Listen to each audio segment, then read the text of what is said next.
Okay, I'm sitting here with Edward. How you doing? I'm okay. I mean, just, living out here, I guess. Do you want to give me a Um, little history about, where you're from, how old you are, stuff like that?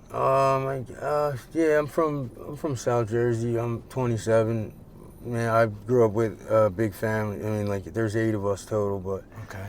just a lot of stuff has happened. Just really, I don't know, I put myself here now. But Sure. it's What's just your drug of choice? What would you consider your drug of choice down here? probably, yeah. Or what led you down, or what brought you down here originally? Really trying to connect back with my parents and then my mom and dad that were out here. But I got hit by a car in Atlantic City when I was doing dope out there, and then I wound up getting in contact with them finally after like a couple years of not talking to them. And I was like, all right, I called them and I was like, I'm going to sign out and come to you guys, which wasn't probably the best idea because my ribs were shattered and I was in a coma for 9 days, and I signed out in 3 days. Like, there was not even 12 days in there. And I just couldn't, they were taking me off my IV meds because I was an addict. And the one doctor was like, I don't even blame you, dude. He's like, I don't. But he was like, you're in bad shape, bro. He's like, I'm telling you, you need 2 months. You have your spleen. He's like, you ruptured your spleen. We sewed it back together and threw it in there. And one of the surgeons was like, I would have never threw it back in your body like that. He was like 89 years old, the dude. He was like, but there were students operating. Yeah. So they put it back in.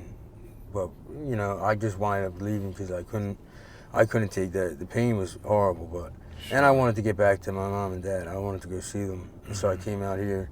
So do they have a history with addiction? Yeah. Okay, so you... Right now I have cracked ribs right now. Wow, Even. okay. Like, I see this 2 years after. Yeah, I that's see you why. moving gingerly still. Right there I took a deep breath, a little crack. Oh, wow, I can The actually lungs see that. Cracked yeah. my ribs, literally. So, it's insane. So you have addiction in your jumped, family? though, for this one. Oh, did you? This was 2 years. 2 years ago I got hit by the car, but a couple nights ago I got jumped. But I can deal with this stuff easy. Usually I just push through it. But go ahead. I'm sorry. No, because it's important to history. know. So your family has a history of addiction. Yeah, like my mom and dad started doing pills, and then they got into, once their kids got taken, that's when they kind of used that as like to run away and start getting high. Sure. Like my dad was a construction foreman, and like he was good. He took care of us fine, but Dyfus started knocking on the door they weren't even getting high really like that. It was more or less, we had a cousin that would call Dyfus on us, and she did it to her brother too. It's insane because I never thought there's people out there like that, like in this world that you can't even. Oh, the unbelievable child youth services and stuff. And then when you say it, it kind of sounds like you're the crazy one because it's like, who would do that to your family? Like, but there's people out there. I didn't even think that. Yeah. And there's really people out there that messed up, that are just bored. I don't know what is going on, or they have mental problems. Yeah. And she would call and lie and say the kids didn't have things, or we didn't have milk, and we always did. We would spend $360 at ShopRite every 2 days. Yeah. Walmart. My dad made enough money. We made sure, like, he did. He worked. Yeah. And eventually Dyfus kept knocking, and we had weed under the house for 28 years. We grew weed. Okay. Smoked it. So that's probably what they used to. Yeah, that was our main thing. It was like cigarettes in our house, but it wasn't really a problem. It never became. The pills became a problem. It was pills.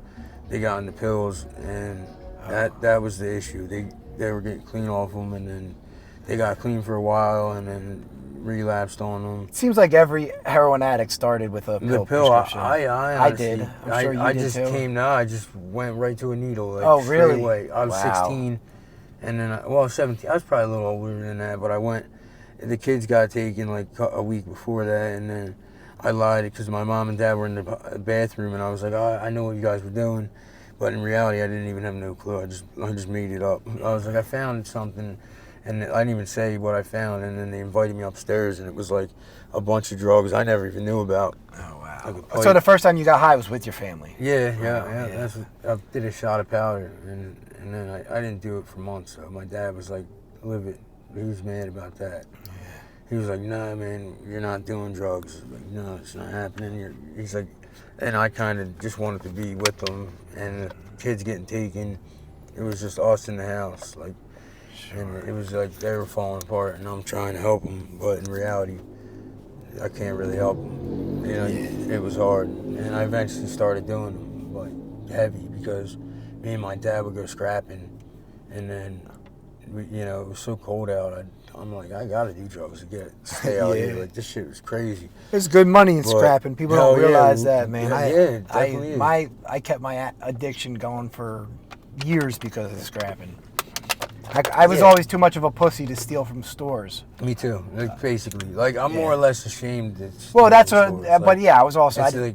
It's like almost like getting caught. Like, I don't know, anything. Just like with another girl or anything. It's like a shameful thing. Yeah. Like, maybe that's right. I'm not being a pussy. It was more shameful. I'm cool. Like, I don't want to be in a store like creeping around for 20 hours. It's just weird. No, I kind of felt the same way. So I did scrapping a lot too, man. Yeah. It's me working with my hands. It's like you. Like you. It just seems like it's a better route for me. I don't want to be a thief. So how long have you been down here for now, like this run on the street for? 3.5 years, maybe. 3.5 years? Yeah. Do you have any desire to get off the streets? I did at one point, and then I don't know, I kind of lost it. But I just don't see really why I would get out now. Now, can we show, are those sores from the trank? No, this is This is like pick marks. Okay, now, what are you, a meth user or something? No, I just do powder. Powder, so you pick on with the powder?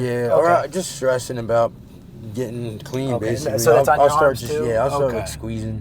Yeah. I don't have any of those big The reason I ask is because there's some people that have these big, like, I have. wounds. Yeah, a lot of the people really I interviewed got bad. monster, It's bad, huge. Like, things. luckily, I haven't ever gotten it. Now, are you an IV user? Yeah, I've switched to smoking, but I'm like smoking and now I'm shooting, like, but way less shooting. Like, way less than before. I was once like really bad with it, just shooting, never smoking anything. And I started stopping because I couldn't get it. I can't really get blood. Oh, you're having trouble finding a vein and stuff. And the fact that I see this shit going on with like big ass lesions on people. I don't want to get a wound. Well, you know what? I just want to. They smell really bad. I want to be honest with you. I've interviewed about 3 people. This guy was going to give me a rinse, but okay. That's well, I appreciate you taking the time to do the interview. No problem, bro. In the future, I can do follow-ups with you. Yeah, that'd be awesome. See you. Like, if you see me, or I'll even take your number. I have a phone. Matter of fact, am I able to put the phone just briefly on it? Yeah. Like a charger? It's a C charger. Yeah. Just that way, it just sits for a second. I can call my dad too. Yeah. My dad's actually it's crazy. He goes farther than all this. Like my mom is paralyzed from shooting drugs. Like, that's why I didn't want to pry. Do you mind talking about that? Yeah, I don't mind. Okay. It's like a lot of things. So she's in a. Let me see. This didn't. I don't know what. It should be. Maybe I didn't put it on right. Or the USB's not in all the way. Yeah. This one. Yeah, there it goes. Okay. Yeah, there it goes. All right. So she's in a nursing home right now? Yeah, she's in a nursing home down like, it's called Cliveden, but it's near Germantown. I go there like every other day to see her, and it's insane that I literally am not allowed in there because of the way I look. Wow. Like, I just got barred from there yesterday. Is it because of dirty clothes and stuff like that? That's about it. Like, I'm respectful enough to be so maybe if I come down tomorrow with I can get you some cleaner clothes to go there with. That would be awesome. I mean, it would help me a lot. But yeah, hold on. All right, go. All right, so your mom, she's in a nursing home. Yeah. What happened? She was out here just using, it was me, my mom, and dad. And we were out here like in a little like lot with a tent and stuff. It was my girl out here too. She passed away from this same situation almost 2 years ago. She passed away in an abandoned house, like slowly, like days, took weeks for her to pass away.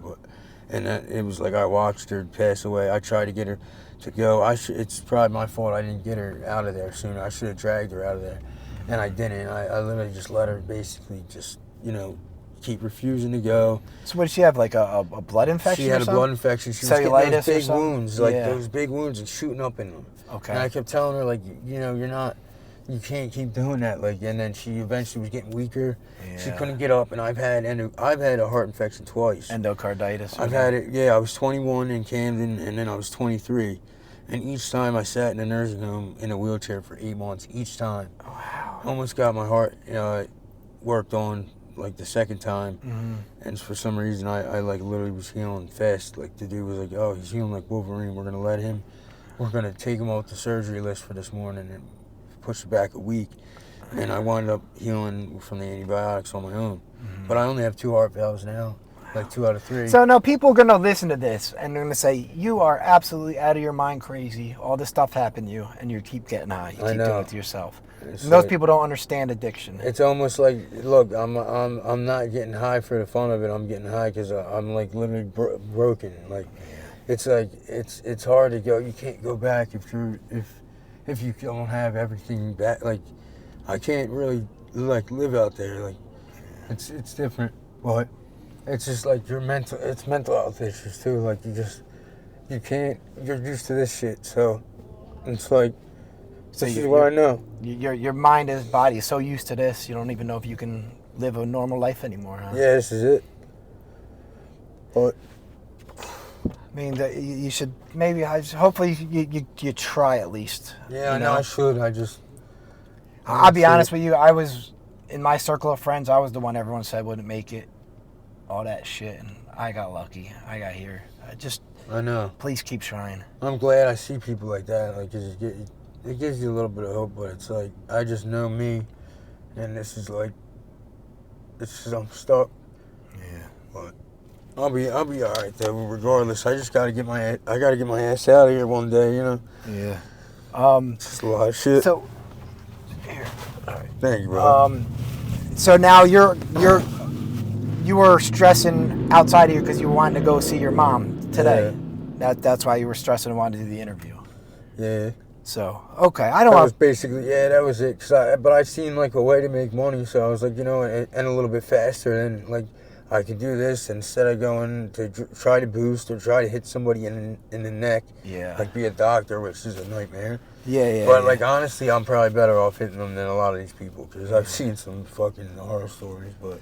Yeah. No, I get that. People see that I pay for interviews and they want to do them. And I honestly like wanted to do it out of just, I should have did this a while ago, but I'm not really fully like together right now. Right now I'm like sick, so it's I'm worrying about shit. I'm not really getting into what I should do. Like, so here's the deal. So you got your get well thing here in the car. We'll end this interview now, right? Yeah. I'll take your number, and then maybe next week I'll call you, and we'll come when you're feeling better, and we'll do a different interview. Yeah, a better one. Yeah, like something where I can just really get into what's going on or whatever. Sure. My like family situation and stuff. Which if you're open to talk about that stuff, I think it's important to show people why you're down here and all that stuff. And that there's people that are out here that are just they just don't have nothing. Like, yeah, it's tough.